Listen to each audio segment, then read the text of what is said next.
Doutor, acho que eu estou ficando gaga. Foi assim que ele começou. 77 anos, aposentado havia 4, viúvo há 2 anos. Esqueceu o aniversário do netinho. Depois esqueceu onde tinha parado o carro no shopping. Chegou com medo de Alzheimer, mas veio sozinho. E essa palavra, sozinho, deve ser olhada com mais atenção. Eu anotei no prontuário antes de anotar qualquer outra queixa de memória. E o que o estudo com 10 mil idosos revelou? Saiu neste mês um estudo na Aging and Mental Health, baseado no painel europeu SHARE. 10.217 pessoas entre 65 e 94 anos, de 12 países, acompanhadas ao longo de 7 anos. A pergunta era simples: quem se sente solitário perde memória mais rápido? A resposta surpreendeu: não. Mas a manchete dizia outra coisa. O que circulou nos portais foi: solidão causa declínio cognitivo. Não foi isso que o estudo encontrou. Quem se declarava solitário tinha memória pior desde o início do estudo, ou seja, no ponto de partida, antes de qualquer segmento.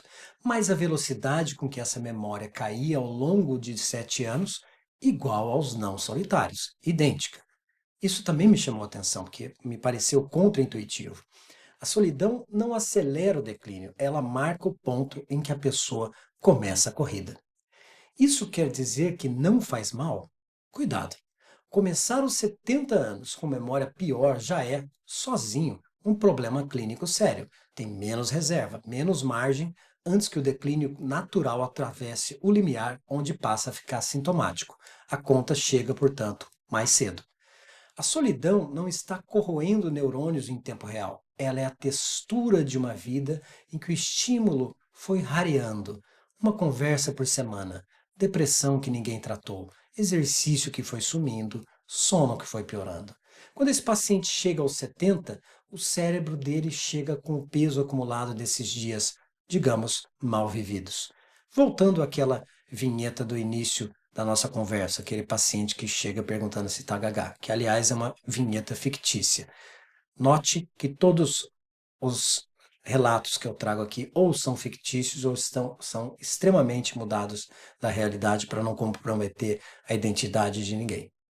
Bom, ele estava sentado à minha frente, com as mãos pousadas uma sobre a outra, contando o caso no carro do shopping, sem olhar para mim. O que ele me trazia não era só esquecimento, era o fenômeno de lembrar sem ter ninguém para quem contar, ninguém ali por perto para compartilhar.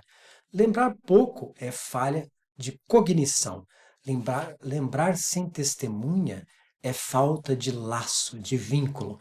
É o que acontece quando a memória continua funcionando e o mundo ao redor parou de recebê-la, parou de repercuti-la. A gente normalmente consolida a memória conversando. Quem envelhece sem ninguém para contar perde a função social da memória. E essa perda dói de um jeito que o próprio paciente confunde com demência. Então, o que fazer numa situação como essa? Deve-se começar pelo óbvio, que quase ninguém começa. Perguntar com quem que essa pessoa almoça, com quem ela interage. Quantas vezes por semana alguém fala o nome dessa pessoa em voz alta?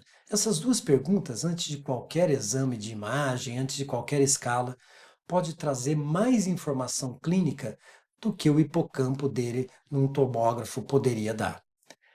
Então, para aqueles dentre nós que são terapeutas, são médicos, quando receber uma situação assim, não é sair correndo pedindo a ressonância, mas pedir o nome de 3 pessoas com quem ele pode almoçar essa semana, de preferência gente que ainda se lembra dele e como ele era antigamente, antes da viuvez. Se for preciso, pedir os exames também de neuroimagem, testagem cognitiva e todo o protocolo, tudo o que deve ser feito. Esse meu paciente não estava ficando gaga, ele estava sendo esquecido.